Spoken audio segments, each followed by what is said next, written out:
حکم ملا ہے وہ کون سی شریعت ہے؟ وہ دین اسلام ہے۔ اللہ رب العزت نے جسے کامل و مکمل فرمایا، اللہ نے فرمایا ان الدین عند اللہ الاسلام، وہ شریعت، اس شریعت کا نام کیا ہے؟ اسلام، جو اللہ کا پسندیدہ دین۔ اللہ نے فرمایا سورہ آل عمران آیت نمبر 19، اللہ رب العزت نے فرمایا الیوم اکملت لکم دینکم واتممت علیکم نعمتی ورضیت لکم الاسلام دینا، اے لوگو آج میں نے تمہارے لیے تمہارے دین کو کامل کر دیا، اپنی نعمت کو پوری کر دی، اور تمہارے لیے اسلام کو بطور دین ہم نے پسند کر لیا، وہ اسلام ہے۔ اور اللہ کے رسول صلی اللہ علیہ وسلم فرماتے ہیں یا ایھا الناس انی قد ترکت فیکم ما ان اعتصمتم بہ فلن تضلوا ابدا، اے دنیا کے لوگوں میں تمہارے پاس دو چیزیں چھوڑ کے جاتا ہوں، جب تک ان دونوں چیزوں کو پکڑے رہے تو کبھی گمراہ نہیں ہوگے۔ وہ کون سی دونوں چیزیں ہیں؟ کتاب اللہ و سنت نبیہ، اللہ کی کتاب اور نبی کریم صلی اللہ علیہ وسلم کی سنت۔ تو دین اسلام اللہ کا پسندیدہ دین ہے۔ یہ دین رسول اکرم صلی اللہ علیہ وسلم کی زندگی میں ناقص رہا یا مکمل ہو گیا؟ بولو، یہ دین مکمل ہو گیا ہے، قرآن اور حدیث مکمل اور محفوظ ہیں، اور الحمدللہ آج تک موجود ہیں، اب اس دین میں کمی بیشی نہیں کی جا سکتی۔ اللہ کے نبی نے فرمایا من احدث فی امرنا ھذا ما لیس منہ فہو رد، جو ہمارے لائے ہوئے دین میں کسی نئی بات کا اضافہ کرے وہ مردود ہے۔ وہ کون ہے؟ مردود ہے۔ لیکن افسوس صد افسوس، امت مسلمہ میں سابقہ امتوں کی طرح، جس طرح سابقہ امتوں میں کچھ لوگ پیدا ہوئے اور انہوں نے دین کو بگاڑا، اپنے نبیوں کے دین کو، ایسے ہی اس امت کے اندر بھی کچھ لوگ پیدا ہوئے اور انہوں نے قرآن و سنت کے نام پر ملاوٹیں شروع کریں، اور انہوں نے اقوال الرجال، لوگوں کے اقوال اور قیاس اور فتوے کو مذاہب کا نام دے کر امت کے اندر رائج کیا، اور دین اسلام کے مقابلے میں ان فتووں اور مسئلوں کی زیادہ اہمیت دی، اور اس طرح اس امت کی اکثریت کو بھی ضلالت و گمراہی کے اندر لے جا کر ڈبو دیا۔ اللہ تعالیٰ نے قرآن کریم میں ارشاد فرمایا الا للہ الدین الخالص، خبردار ہو جاؤ، خبردار ہو جاؤ، خالص دین، اصلی دین اللہ کے لیے ہے، جس میں کوئی ملاوٹ نہیں ہے۔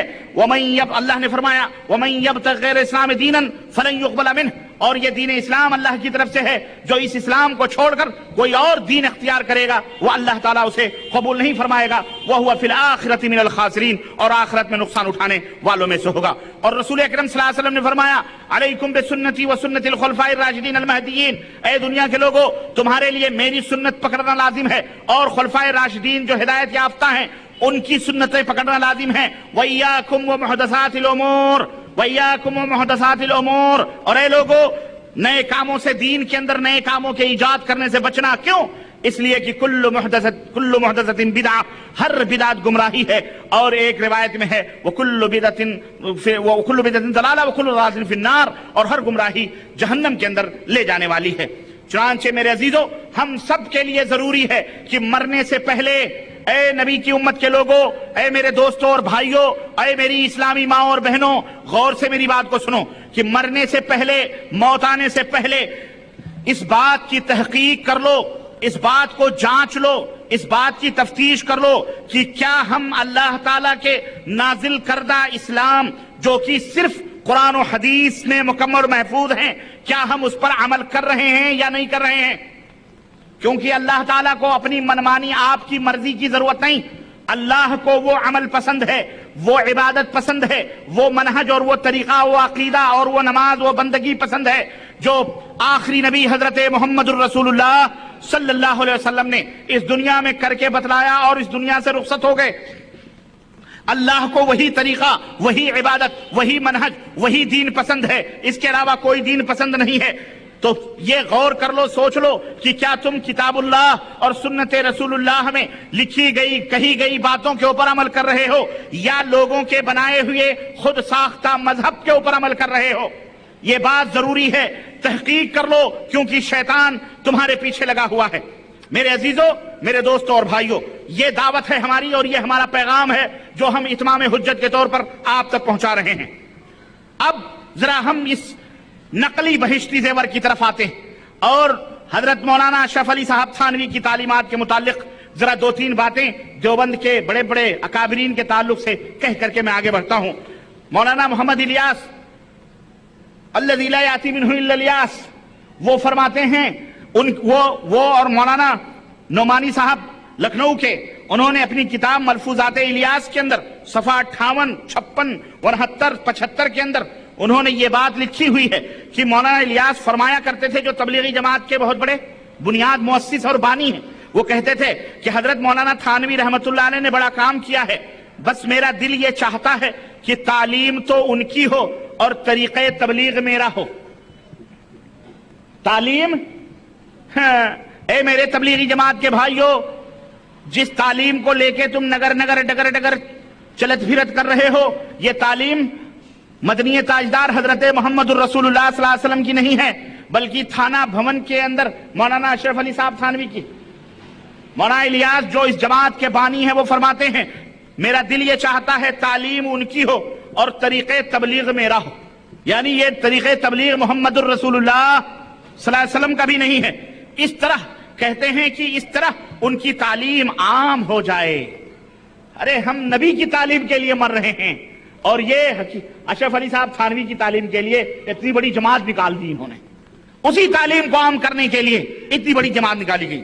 کہتے ہیں کہ خاص طور سے یہ مضمون آج کل پھیلایا جائے، مولانا الیاس فرماتے ہیں کہ خاص طور سے یہ مضمون پھیلایا جائے کہ حضرت تھانوی رحمت اللہ علیہ سے یہ بتایا جائے لوگوں کو کہ حضرت مولانا تھانوی رحمت اللہ علیہ سے تعلق بڑھانے، حضرت کی برکتوں سے استفادہ کرنے، اور ساتھ ہی حضرت کی ترقی درجات کی کوششوں میں حصہ لینے اور حضرت کی روح کی مسرتوں کو بڑھانے کا سب سے اعلیٰ اور محکم ذریعہ یہ ہے کہ حضرت کی تعلیمات حقہ اور ہدایات پر استقامت کی جائے اور ان کو زیادہ سے زیادہ پھیلانے کی کوشش کی جائے۔ میں سمجھ آئی آپ لوگ؟ بولو، سمجھ آ رہی ہے کہ نہیں آ رہی ہے؟ زور سے بولو تاکہ میرا حوصلہ بڑھے کہ میں جو بات آپ تو ایک لفظ کی ادھر ادھر کا ہر پھر نہیں، یہ ملفوظات الیاس مولانا نعمانی صاحب، معلوم ہے کیا نام؟ مولانا منظور احمد نعمانی، اسی طرح بانی جماعت کی اس خواہش اور حکم پر اراکین تبلیغی جماعت پورا عمل کرنے کی کوشش کر رہے ہیں۔ اللہ انہیں اور توفیق عطا فرمائے، بولو آمین، بولو آمین۔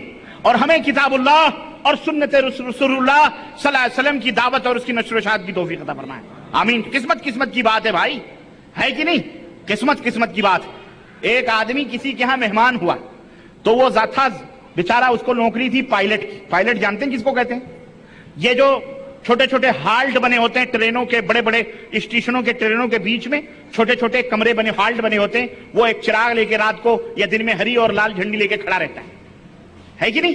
جب ٹرین گزرتی ہے تو اس کا کام ہے کہ وہ جھنڈی ہری دکھا دے، ٹرین گزر جائے، اس کی کوئی ویلو ہوتی ہے، وہ اپنے ٹائم پہ آتا ہے ٹرین کی اور دکھا دے۔ اتفاق سے ایک مہمان اس کے ہاں آیا، اب وہ بیچارہ غریب آدمی تھا، اس کو تو کچھ ضرور، اس کو وہ نہیں تھا کہ مطلب اب کیا مہمان کے سامنے اپنی بڑھ کرے۔ تو اس نے مہمان نے پوچھا کہ بھائی صاحب آپ کیا کرتے ہو؟ کہا کہ میں بہت بڑی نوکری کرتا ہوں۔ کہا کیا نوکری کرتے ہو؟ کہا میں بڑی بڑی ٹرینیں چاہوں جہاں چاہوں روک دوں۔ کہا ایسا؟ کہا اچھا راجدھانی ٹرین روک سکتے ہو؟ ہندوستان کی بڑی تیز رفتار ٹرین راجدھانی ایکسپریس کہ راجدھانی ٹرین روک سکتے ہو؟ جبکہ وہ بہت 4-5 اسٹیشنوں پہ رکتی ہے، بقیہ 50 سینکڑوں اسٹیشن چھوڑ دیتی ہے۔ ہاں کہا اس چھوٹے سے ہالٹ پر جہاں کبھی کوئی لوکل ٹرین بھی نہیں رکتی، یہاں بھی روک سکتے ہو؟ بولے یہاں بھی روک سکتے، کل دیکھ لینا۔ اب چنانچہ اپنے مہمان کے سامنے فخر ثابت کرنے کے لیے وہ گیا۔ اب